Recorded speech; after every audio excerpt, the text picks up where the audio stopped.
உலகெங்கும் வாழும் அன்பு தமிழ் நெஞ்சங்களுக்கு வணக்கம். வார வாரம் என்பிசி செய்தி மடல் ஹாட் டாக் நிகழ்ச்சியில் உங்களை சந்திப்பதில் மிக்க மகிழ்ச்சி. அன்பு நேயர்களே, உலகளாவிய தமிழ் உறவுகளே, உங்களை இந்த நேர்காணல் வாயிலாக புத்தம்புது கேள்விகளையும் வேதத்திலிருந்து பதில்களையும் அறிந்து கொள்வதில் நானும் மகிழ்ச்சி அடைகிறேன். நீங்களும் எல்லையில்லாத மகிழ்ச்சி அடைகிறீர்கள் என்று நம்புகிறேன். ஆம் நேயர்களே, இன்றைய நாளிலும் சுவாரஸ்யமான கேள்விகளும் பரிசுத்த வேதத்திலிருந்து பதில்களும் அறிந்து கொள்ள நமது கிறிஸ்தவ பெரியார் டாக்டர் பீட்டர் சாலமன் ஐயா அவர்கள் ஆயத்தமாக இருக்கிறார். வாருங்கள், அவரை சந்திக்கலாம். ஐயா வணக்கம். ஐயா வணக்கம். ஐயா, இன்றைய என்பிசி செய்தி மடல் கிறிஸ்தவ விழிப்புணர்வு நிகழ்ச்சியினுடைய முதல் கேள்வி, அப்போலோ என்பவன் யார்? அதாவது கிறிஸ்தவ உலகத்தில் கவனிக்க மறந்த ஒரு ஆள், ஒரு நபர் அப்படின்னு ஒருத்தர் இருந்தால் அவர் அப்போலோ. காரணம் என்னன்னா, இந்த அப்போலோவை விளங்கி கொண்டால் நம்முடைய ஞானஸ்தானத்தை நாம் நன்றாக விளங்கி கொள்ள முடியும். ஆமாம், இந்த அப்போலோவை விளங்கி கொள்ளாதவர்கள் தாங்கள் எடுத்த ஞானஸ்தானத்தை பற்றிய ஒரு முழு தெளிவை, ஒரு 100% ஆன்சரை தெரிந்து கொள்ளாதவர்கள் தான் இருப்பாங்க. முதலாவது, அப்போலோ என்பவர் ஒரு அப்போஸ்தலர் கிடையாது. Is not an apostle. காரணம் என்னன்னா, அப்போஸ்தலர் நடபடிகள் 1வது அதிகாரம் 11 முதல் 13 வசனங்களை நாம் படிக்கும்போது, இயேசு கிறிஸ்து பரமேறினதே யூதாஸ் ஏற்கனவே இறந்துட்டான். 11 பேர் இருந்தாங்க. அந்த 11 பேர் நேரடியாக அதை பார்க்கிறாங்க. பார்த்தவர்கள் எருசலேமுக்கு திரும்பி வராங்க. திரும்பி வந்த போது அந்த அப்போஸ்தலருடைய பெயர், அந்த பட்டியல் 11 பேர் தான் அங்கே இருக்கு. முதலாவது இந்த விஷயத்தை நம்ம கவனிக்கணும்.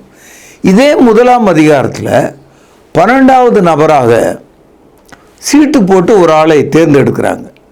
ஆனால் அவன் அப்போஸ்தலனா இல்லையா என்பது கேள்விக்குரிய, விவாதத்துக்குரியதாக இருக்கிறது.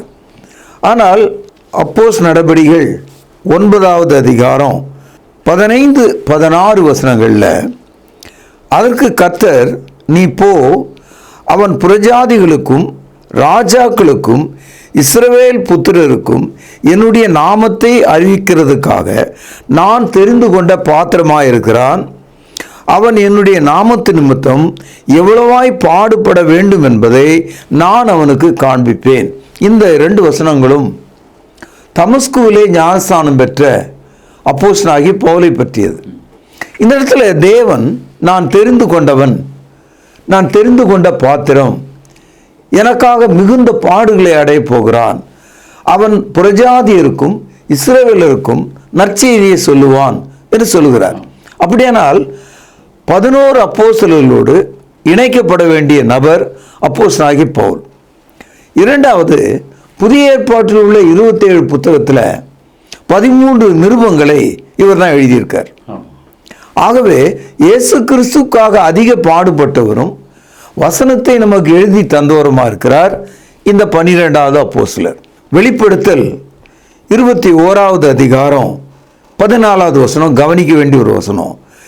நகரத்தின் மதிலுக்கு 12 அஸ்திபார கற்கள் இருந்தன, அவைகள் மேல் ஆட்டுக்குட்டியானவருடைய, கவனிங்கள், 12 அப்போஸ்தலரின் 12 நாமங்களும் பதிந்திருந்தன. இது வெளிப்படுத்தல நாம் படிக்கிறோம். பரலோகத்தில் 12 அப்போஸ்தலருடைய பெயர்கள் பழமையான தேவனுடைய ஆலயத்தின் கற்களில் பதிவு செய்யப்பட்டிருக்கிறது என்று இங்கே நாம் படிக்கிறோம். ஆக வெளிப்படுத்தல் 21ஆம் அதிகாரம் 14வது வசனத்தின்படி இயேசு கிறிஸ்துனுடைய மொத்த அப்போஸ்தலர்கள் எத்தனை பேர் என்று கேட்டால் 12 பேர் தான். அந்த 12 பேரில் அப்போஸ்தலனாகிய பவுல் எப்படி சேர்த்து கொள்ளப்பட்டார் என்ற கருத்து நமக்கு விளங்குகிறது. ஏன்னா அப்போஸ்தலர் நடபடிகள் 9ஆம் அதிகாரத்திலும் வெளிப்படுத்தல் 21ஆம் அதிகாரத்திலும் படிக்கிற வசனங்களை கொண்டு தேவனார் தெரிந்து கொள்ளப்பட்ட பாத்திரம் என்றும், இயேசுக்காக படுகிறவன் என்றும், ராஜாக்களுக்கு நற்செய்தியை சொல்கிறவன் என்றும், யூதருக்கும் புறஜாதியருக்கும் நற்செய்தியை அறிவிக்கிறவர் என்று நமக்கு தெரிகிறது. ஆக புதிய ஏற்பாட்டில் மொத்தம் 12 அப்போஸ்தலர்கள் தான். ஆனால் இன்னை வரைக்கும் நிறைய பேர் தங்களை அப்போஸ்தலர் என்று சொல்கிறவர்களாக இருக்காங்க. காரணம் என்னன்னா, அப்போஸ்தலருக்கு முதல் தகுதி இயேசு நேரில் பார்த்தவங்களா இருக்கணும், அவருடைய அற்புதங்களுக்கு சாட்சிகளாக இருக்கணும், அவருடைய மரணத்தை நேரில் கண்டவர்களாக இருக்கணும், அவருடைய உயிர்த்தெழுதலை நேரில் கண்ட சாட்சிகளாக இருக்கணும், தேவனுடைய வசனத்தை எழுதக்கூடியவர்களாக இருக்கணும். இந்த சாட்சிகள், இந்த தகுதிகள் இருந்தவங்க தான் அப்போஸ்தலராக இருக்க முடியும். 2000 ஆண்டுகளுக்கு பின்னால் ஒரு எழுத்து, ஒரு சரம் கூட ஒன்றும் தெரியாத ஆள் தன்னை அப்போஸ்தலர் என்று சொல்லிக்கொண்டு பிதற்றி கொண்டு ஏமாற்றி கொண்டிருக்கிறது அவமானத்தின் அவமானமாக நான் பார்க்கிறேன். ஆக 12 அப்போஸ்தலர்கள். இந்த 12 அப்போஸ்தலருடைய வரிசையில் அப்போலோ என்பவன் இல்லை. ஆகவே அப்போலோ என்பவன் ஒரு அப்போஸ்தலர் இல்லை. இந்த அப்போலோவை பற்றி புதிய ஏற்பாடு என்ன போதிக்கிறது? முதலாவது, இந்த அப்போலோ ஒரு கிரேக்கனாக இருக்கிறார். இந்த அப்போலோ என்ற வார்த்தைக்கே கிரேக்கர் மத்தியில் ஒரு அர்த்தம் வச்சிருக்காங்க. அதாவது அற்புதம், மிரக்கல் என்ற அர்த்தத்தை உடைய பெயராக இருக்கிறது. இரண்டாவது, கிரேக்க நாட்டினுடைய தலைநகராகிய அலெக்சாந்திரிய பட்டணத்தில் மிக அதிகமாக படித்த ஒரு நபர், பழைய ஏற்பாட்டை நன்றாக விளங்கி கொண்ட ஒரு நபர், பேச்சாற்றல் மிகுந்த ஒரு நபர், mighty in the scripture, mighty in speaking, a man from Alexandria university. அந்த காலத்திலேயே அவ்வளோ பெரிய ஆள் இவர். இவரை குறித்த முதல் தகவல் அப்போஸ்தலர் நடபடிகள் 18வது அதிகாரம் 25வது வசனத்திலே நாம் படிக்கிறோம். அவன் கர்த்தருடைய மார்க்கத்தில் உபதேசிக்கப்பட்டு யோவான் கொடுத்த ஞானஸ்தானத்தை மாத்திரம் அறிந்தவனாயிருந்து ஆவியில் அனல் உள்ளவனாய் கர்த்தருக்கு அடுத்தவைகளை திட்டமாய் போதகம் பண்ணி கொண்டிருந்தான். 24வது வசனம் பாருங்கள். அப்பொழுது அலெக்சாந்திரிய பட்டணத்தில் பிறந்தவனும் சாதுரியவானும் வேதாகமங்களில் வல்லவனுமான அப்போலோ என்னும் பேர் கொண்ட ஒரு யூதன் எபேசு பட்டணத்துக்கு வந்தான். இந்த இடத்துல சாதுரியவான், வேதாகமத்தில் வல்லவன், அலெக்சாந்திரிய பட்டணத்திலேயே பிறந்தவன், அதாவது native of Alexandria, mighty in the scripture and mighty in knowledge. அவ்வளோ பெரிய பிரம்மாண்டமான ஒரு நபர் அவர். இந்த மனிதன் தான் இயேசு கிறிஸ்துவை குறித்து கேள்விப்பட்டாரே தவிர அவர் எடுத்த ஞானஸ்தானம் ஒரு தவறான ஒரு ஞானஸ்தானமாக இருந்தது, அது அவருக்கு தெரியல. அதே போல தான் இன்னைக்கும் கிறிஸ்தவர்கள் மத்தியில், கிறிஸ்தவ மதத்தில் இருக்கிறவங்க, அதாவது கத்தோலிக்கம், புராட்டஸ்டன்ட்டு, பெந்தகோஸ்து அமைப்பில் இருக்கவங்க, அவங்களுடைய ஞானஸ்தானத்தை குறித்து ஒரு தெளிவான, ஒரு முடிவான ஒரு இடத்துக்கு அவங்க வரல. எனக்கு தெரிஞ்சு 2, 4, 10 என்று எல்லாம் ஞானஸ்தானம் எடுத்த ஒரே ஆள் உண்டு. சில பாஸ்டர்கள் பப்ளிக்காவே சொல்றாங்க, நான் 13 ஞானஸ்தானம் எடுத்திருக்கேன். ஆமா, இப்படி எல்லாம் சொல்கிறவர்களை அவமானத்தின் சின்னமாக நான் பார்க்கிறேன். பைபிள் என்ன சொல்லுதுன்னா, எபேசியர் 4ஆம் அதிகாரம் 5வது வசனத்துல ஒரே ஞானஸ்தானம் அப்படின்னு தான் சொல்லுது, ஒன் பேப்டிசம் அப்படின்னு சொல்லுது. அப்போ அந்த ஒரே ஞானஸ்தானத்தை தவறாக எடுத்து இருந்தா அதை அவங்க சரி பண்ணிக்கணும், அதுக்கு வாய்ப்பு இருக்கு. ஆனா அவங்க சரி பண்ணிக்கிற ஞானஸ்தானத்தை 2வது ஞானஸ்தானம் சொல்லக்கூடாது. முதல் எடுத்தது ஞானஸ்தானமே இல்லை, அது ஒரு முழுக்குதல் மாதிரி. அது ஒரு, ஆமா, அது ஒரு முழுக்குதல், ஒரு குளிக்கிற மாதிரி. ஆக ஒரே ஒரு ஞானஸ்தானம் தான். இந்த இடத்துல வசனம் ரொம்ப தெளிவாக சொல்லுது, பரிசுத்த ஆவியார் தெளிவாக சொல்றாரு. 25வது வசனம் பாருங்கள். அவன் கர்த்தருடைய மார்க்கத்தில் உபதேசிக்கப்பட்டு, கவனிங்கள், யோவான் கொடுத்த ஞானஸ்தானத்தை மாத்திரம் அறிந்தவனாயிருந்து ஆவியிலே அனல் உள்ளவனாய் கர்த்தருக்கு அடுத்தவைகளை திட்டமாய் போதித்து கொண்டு வந்தான். அது என்னன்னு புரியல. இந்த இடத்துல ஆவியில் அனல் உள்ளவனாய், திட்டமாய், இந்த கருத்துக்கள்லாம் ஒரு கால அவனுடைய மனநிலையும் உடல்நிலையும் சமுதாயத்தில் அவனுக்கு இருந்த பேரும் புகழும் இருந்ததுனால ஐயா சொல்றதெல்லாம் கரெக்டா இருக்கும் அப்படின்னு மக்கள் நினைக்கிறாங்க. இப்போ இன்னைக்கு நட்சத்திர போதர்கள் தொலைக்காட்சிகள்லையும் மற்ற மேடைகளும் வராங்களே, அவங்க சொல்றதெல்லாம் கரெக்டா இருக்கும் தான் எல்லாரும் நினைச்சிட்டு இருக்காங்க. அதே மாதிரி தான் mighty in the scripture, mighty in knowledge, A mighty popular man. ஆக எபேசில் உள்ள மக்களும் கூட அவன் சொல்லுவது சரிதான் என்று நினைச்சு கொண்டிருந்தாங்க.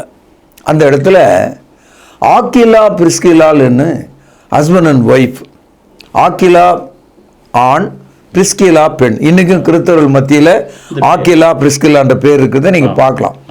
இந்த ரெண்டு பேரும் இந்த ஆள் பிரசங்கிக்கிறத நல்லா கவனிச்சாங்க. நல்லாவே சொல்றாரு ஐயா, ஆனா ஏதோ ஒரு அழுகல் இருக்க, மாம்பழம் நல்லா இருக்கு ஆனா அழுகல் இருக்க, என்ன பிரச்சனை? அவர் அப்படியே மெதுவாக வெளியே கூட்டிட்டு வந்து அவர்கிட்ட சத்தியத்தை சொன்னாங்க. பாருங்க, அந்த மனிதன் எவ்வளவு நல்ல மனிதனா இருந்தா, கர்வம் இல்லாம, பெருமை இல்லாம, எல்லாம் எனக்கு தெரியும் போ அப்படின்னு சொல்லாம, இன்னைக்கு காலஞ்சென்ற நம்மால் தெரியும் உங்களுக்கு, அவருடைய பிள்ளை பேரெல்லாம் இன்னைக்கும் நாடகம் ஆடிட்டு இருக்காங்க. இவங்க எல்லாமே இன்ன வரைக்கும் புதிய ஏற்பாடு ஞானஸ்தானத்தை பெறாத ஆளுங்க. பெரும்பாலும் பெரிய ஆளுங்க ஞானஸ்தான விஷயத்துல தவறாகவே இருக்காங்க. அதாவது பில்டிங் ஸ்ட்ராங், பேஸ்மெண்ட் வீக்னு அந்த கதை தான். ஞானஸ்தானம் தவறா இருந்தா விசுவாசம் தவறா தான் இருக்கும். ஞானஸ்தானம் தவறா இருந்தா தொழுகை தவறாக தான் இருக்கும். ஞானஸ்தானம் தவறா இருந்தா அவருடைய எதிர்காலமும் தவறா தான் இருக்கும். If baptism wrong, everything is wrong in Christianity. அதான் ஃபவுண்டேஷனே. அப்போ ஆக்கிலா பிரிஸ்கிலா அவர்களை தனியாக கூட்டிட்டு வந்து அவருக்கு இதை விளக்குறாங்க. ஐயா, நீங்க போதிக்கிறது சில விஷயங்கள்லாம் கரெக்டா இருக்கு, ஆனா நீங்க டீச் பண்ற பேப்டிசம் ரொம்ப தப்பு ஐயா. அப்போ அவர் சொன்னாரு, இல்லைங்களே நான் யோவான் கொடுத்த ஞானஸ்தானத்தை அப்படியே ஃபாலோ பண்றேனே அப்படின்னு அவங்க சொன்னாங்க. ஆனா யோவான் கொடுத்த ஞானஸ்தானம் என்ன, கிறிஸ்து நமக்கு போதித்த ஞானஸ்தானம் என்ன, இதை நீங்க கவனிக்கணும். கிறிஸ்தவர்கள் இதை கவனிக்கிறது இல்லை. யோவான் கொடுத்த ஞானஸ்தானம் மனம் திரும்புதலுக்காக, baptism of John the Baptist only for repentance, the baptism of Christ for remission of sin. யோவான் ஸ்நானகன் கொடுத்த ஞானஸ்தானம் மனம் திரும்புதலுக்காக, இதை நீங்கள் கவனிக்கணும். இயேசு கிறிஸ்து நமக்கு கொடுத்த ஞானஸ்தானம் பாவ மன்னிப்பிற்காக. யோவான் ஸ்நானகன் கொடுத்த ஞானஸ்தானத்துல பரிசுத்த ஆவி இல்லை. இயேசு கிறிஸ்து நமக்கு போதித்த ஞானஸ்தானத்துல பரிசுத்த ஆவியானவர் வாக்களிக்கப்பட்டிருக்கிறார். இதை நம்ம கவனிக்கணும். கண்டிப்பா பாருங்கள், இதே புத்தகத்துல அப்போஸ்தலர் நடபடிகள் 19ஆம் அதிகாரம் 4வது வசனம் பாருங்கள்.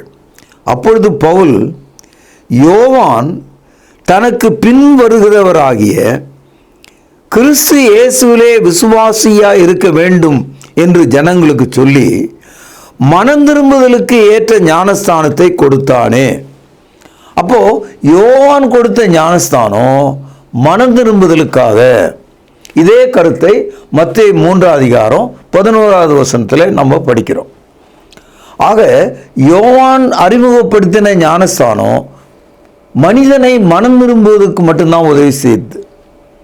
இயேசு கிறிஸ்து தமது அப்போஸ்தலர் மூலமாய் கொடுக்கிற ஞானஸ்தானம் நமக்கு பாவ மன்னிப்பையும் பரிசுத்த ஆவியையும் வழங்குகிறது.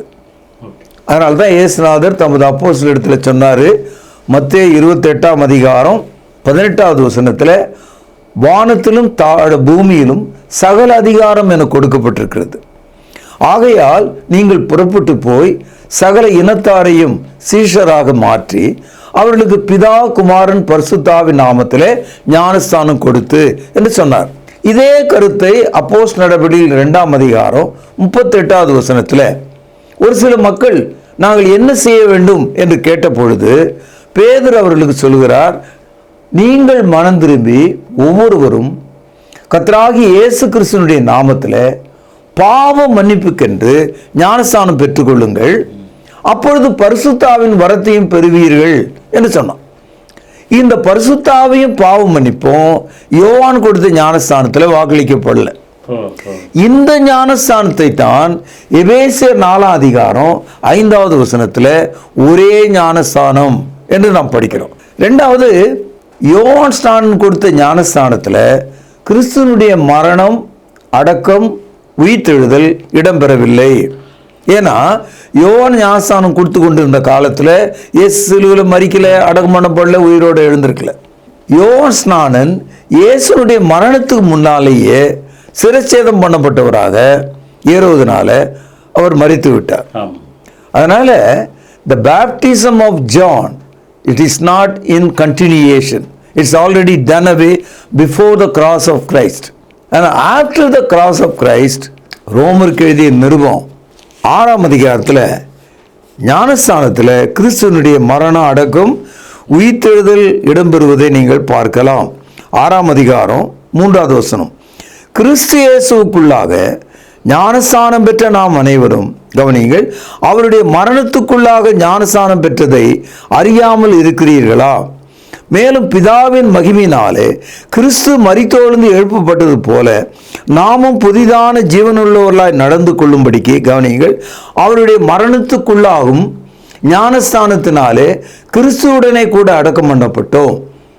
ஆதலால் அவருடைய மரணத்தின் சாயலை நாம் இணைக்கப்பட்டவர்களானால் அவருடைய உயிர்த்தெழுதல் சாயிலும் இணைக்கப்பட்டிருப்போம். உங்களுக்கு ஒரு தகவல் நான் சொல்றேன். இயேசு சிலுவையிலே மரித்தார், கல்லறையில் அடக்கம் பண்ணப்பட்டார், 3வது நாள் உயிர்த்தெழுந்தார். இது நமக்கு எல்லாருக்கும் தெரியும். இதுதான் கிறிஸ்துவத்தினுடைய அச்சாரம், அடித்தளம். இப்போ ஞானஸ்தானம் இதன் மீது வைக்கப்பட்டிருக்கு.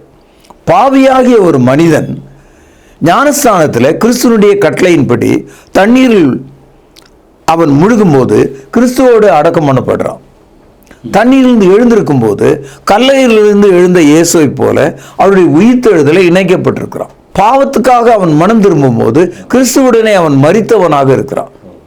ஆக டெத், பரியல், ரிசரக்ஷன் அது அப்படியே அந்த ஞானஸ்தானத்துக்குள்ள தொடருகிறது. இந்த கருத்து, இந்த போதனை யோவான் ஸ்நானகனுடைய போதனையில் இல்லை. அடுத்தது இன்னொரு சின்ன கிளாரிஃபிகேஷன். புதிய ஏற்பாட்டில் 2 யோவான் இருக்கார். ஒருத்தர் ஞானஸ்தானத்தை கொடுத்து கொண்டிருந்த யோவான். அந்த யோவானை புதிய ஏற்பாடு எப்படி கையாளுதுன்னா, அவன் ஞானஸ்தானம் கொடுத்துக்கிட்டே இருந்ததுனால ஞானஸ்தானத்தை அவன் பேரோடு ஒட்டிட்டாங்க. அதனால யோவான் ஸ்நானன், ஸ்நானன்னா பேப்டைசர்னு அர்த்தம். ஆக இயேசு கிறிஸ்துக்கு முன்னால ஞானஸ்தானம் கொடுத்த ஆளா இருந்ததுனால அவனுக்கு ஒரு புனை பெயரை போல யோவான் ஸ்நானன் அப்படின்னு ஆயிடுது. அப்போஸ்தலனாக யோவான் ஒரு ஆள் இருக்கார். அதனால் யோவான் என்ற வார்த்தை ஒரு பொது பெயராக இருந்தது முதல் நூற்றாண்டு காலத்தில். ஆனால் ரொம்ப கிளாரிட்டியாக நம்ம கவனிக்கணும்னா, ஜான் த பேப்டிஸ்ட் என்ற ஒரு ஆள் வேற, ஜான் த அப்பாசல் என்ற ஆள் வேற. இந்த அப்போலோ புதிய ஏற்பாட்டின் இயேசு கட்டளையிட்ட பாவமன்னிப்பு ஞானஸ்தானத்தை பெற்றார் ஐயா. கண்டிப்பாக. அதனால தான் அப்போஸ்தலர் நடபடிகள் 18வது அதிகாரத்திலேயே நாம் பார்க்கிறோம். 26வது வசனத்தில், அவன் ஜெபாலயத்திலே தைரியமாய் பேச தொடங்கின போது ஆக்கிலாவும் பிரிஸ்கில்லாவும் அவன் பேசுகிறதை கேட்டு அவனை சேர்த்து கொண்டு தேவனுடைய மார்க்கத்தை அவனுக்கு திட்டமாய் விவரித்து காண்பித்தார்கள். இது வரைக்கும் ஒரு தகவல் கிடைக்குது. ஆனா இவர் ஞானஸ்தானம் பெற்று விட்டார் என்ற தகவலை 19ஆம் அதிகாரத்தில் நாம் படிக்கும்போது, எபேசுவுக்கு பவுல் வந்த பொழுது ஒரு சிலரை அங்கே பார்த்தார். அவர்கள் அனைவரும் நாங்கள் கிறிஸ்தவர்கள் என்று சொன்னாங்க. ஏதோ ஒரு வித்தியாசம் இருக்கு அப்படின்னு பவுலடியார் கவனிக்கிறார். இன்னைக்கும் பாருங்க, மதத்தில் இருக்கிற கிறிஸ்தவனுக்கும் மார்க்கத்தில் இருக்கிற ஒரு கிறிஸ்தவனுக்கும் வித்தியாசம் இருக்க தான் செய்யும். அது உபதேச வித்தியாசமாக தான் இருக்கு. நீங்க பாருங்க, அப்போஸ்தலர் நடபடிகள் 19 2வது வசனம், பவுலடியார் ஒரு ஞானமான ஒரு கருத்தை அவங்க முன்னால் வைக்கிறார். நீங்கள் விசுவாசிகளான போது பரிசுத்த ஆவியை பெற்றீர்களா என்று கேட்டான். ஏன்னா யோவான் கொடுத்த ஞானஸ்தானத்தில் பரிசுத்த ஆவி வாக்குத்தத்தம் இல்லை. நீங்கள் விசுவாசிகளான போது பரிசுத்த ஆவியை பெற்றீர்களா என்று கேட்டான். அதற்கு அவர்கள், கவனிங்க, ஆச்சரியமான பதில், பரிசுத்த ஆவி உண்டு என்பதை நாங்கள் கேள்விப்படவே இல்லை என்றார்கள். இங்கதான் கிளிக் ஆச்சு, பிரச்சனைக்குள்ள அவங்க வந்தாங்க. நிச்சயமாக அந்த இடத்துல அப்போலோ இருந்திருப்பார். பவுல் என்ன சொல்கிறார் என்று கவனிங்க. 3வது வசனம், அப்பொழுது அவன், அப்படியானால் நீங்கள் எந்த ஞானஸ்தானத்தை பெற்றீர்கள் என்றான். அதற்கு அவர்கள் யோவான் கொடுத்த ஞானஸ்தானம் பெற்றோம் என்றார்கள். இன்னை வரைக்கும் கிறிஸ்தவர்கள் மத்தியில் இந்த ஞானஸ்தான உபதேசம் இன்னை வரைக்கும் பிரச்சனையாக தான் இருக்குது. எல்லா சர்ச்சிலையும் எல்லா உபதேசக்காரர்கள் மத்தியிலும் நியரஸ்ட் பாயிண்ட்டுக்கு தான், ஆன்சருக்கு தான் அவங்க வருவாங்க. ஞானஸ்தானத்தை பொறுத்த விஷயத்தில் பெரிய பிஷப்லேருந்து பெரிய நட்சத்திர போதர்லேருந்து ஞானஸ்தானம் தப்பாக பெற்ற ஆளுங்க தான். அவங்களால் தைரியமாக இயேசு கிறிஸ்துனுடைய வார்த்தையின்படி பாவ மன்னிப்புக்கென்று கிறிஸ்துனுடைய மரணம் அடக்கம் உயிர்த்தெழுதல்ல நான் ஞானஸ்தானம் பெற்றேன்னு அவங்களுக்கு தெளிவாக சொல்ல முடியாது. சொல்ல முடியாதனால்தான் நீங்கள் உங்களுக்கு பக்கத்தில் நல்ல பைபிள் படி நடக்கிற சபை ஏதாவது இருந்தால் அங்கே போய் சேர்ந்துங்க அப்படின்னா இந்த பெரிய ஆட்கள்லாம் சொல்கிறாங்க.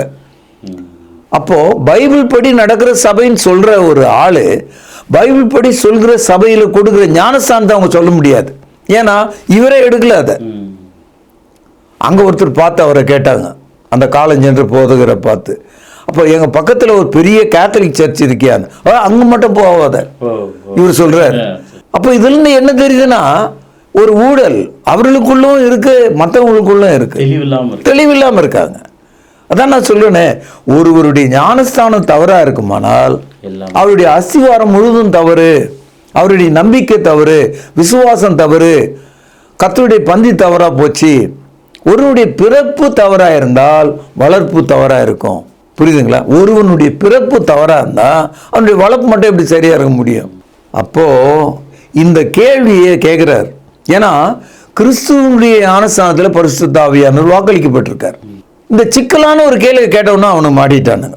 அவங்க என்ன சொல்கிறாங்க, நாங்கள் பரிசுத்த ஆவி குறித்து கேள்விப்பட்டதே இல்லை. இப்போது பவுலடியார் அவங்களுக்கு பதில் சொல்கிறார் பாருங்கள். அப்பொழுது அவன், அப்படியானால் நீங்கள் எந்த ஞானஸ்தானம் பெற்றீர்கள் என்றான். அப்போ அந்த ஞானஸ்தான குழப்பம் முதல் நூற்றாண்டு காலத்திலேயே துவங்கிடுச்சு. இன்னே வரைக்கும் எல்லா சபைகளிலும் இந்த பிரச்சனை இருக்கு.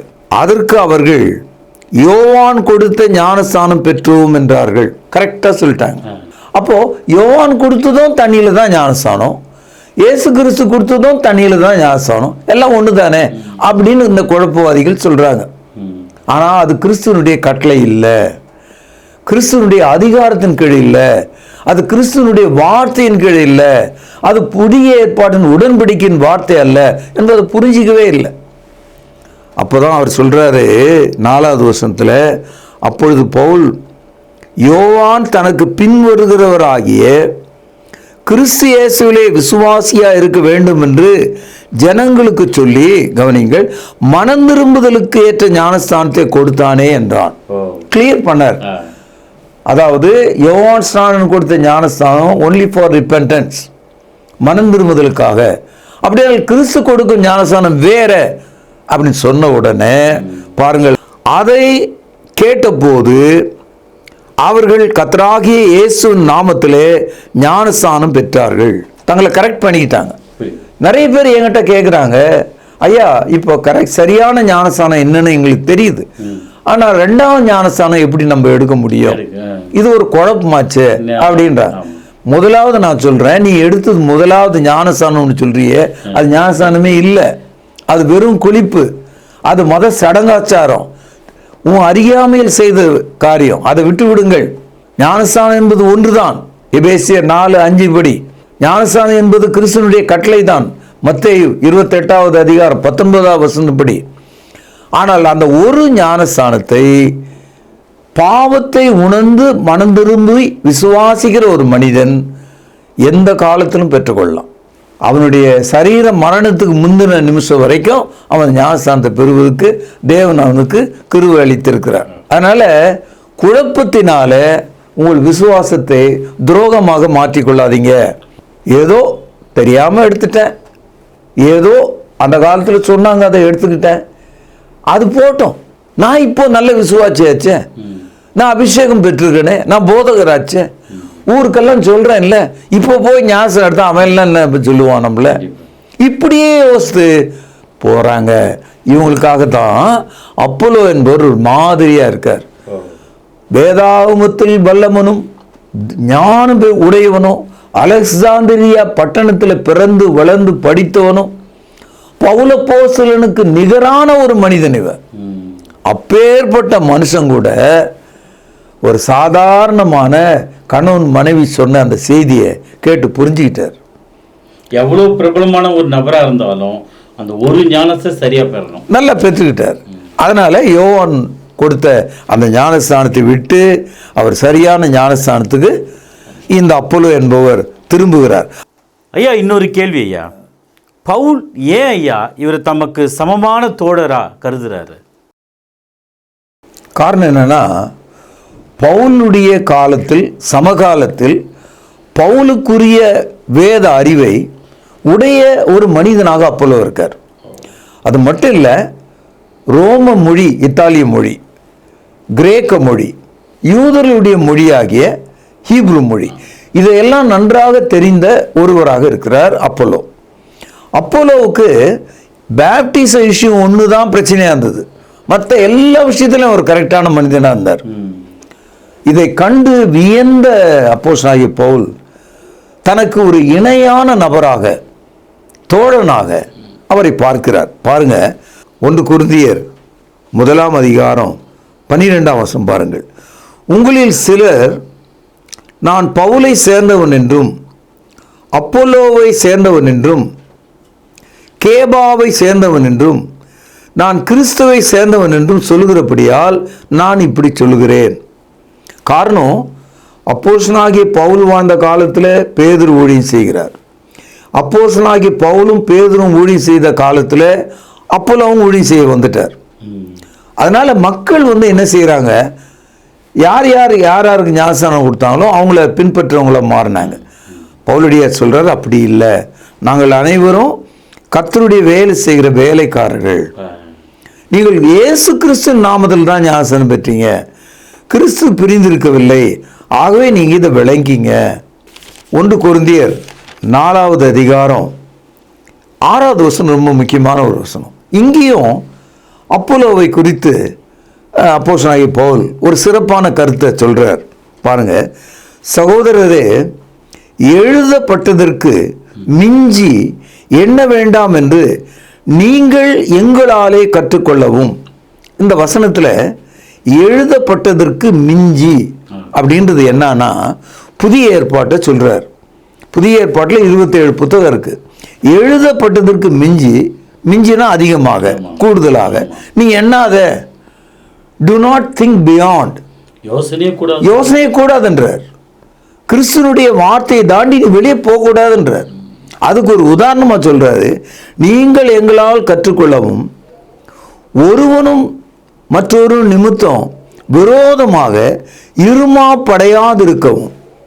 இந்த போதகர்கள் மத்தியில் பயங்கர இருமாப்பு, எனக்கு எல்லாம் தெரியும், அவனுக்கு தெரியாது, கர்த்தர் நேரா என்கிட்ட சொல்லியிருக்கார், இப்படி சொல்ற ஆளுங்க. இருமாப்பு அடையாதிருக்கவும் நான் உங்கள் நிமித்தமும் என்னையும், கவனிங்க, அப்போலோவையும் திருஷ்டாந்தமாக இவைகளை எழுதினேன். திருஷ்டாந்தம் என்று சொன்னால் ஆங்கிலத்தில் எவிடன்ஸ், ப்ரூஃப்.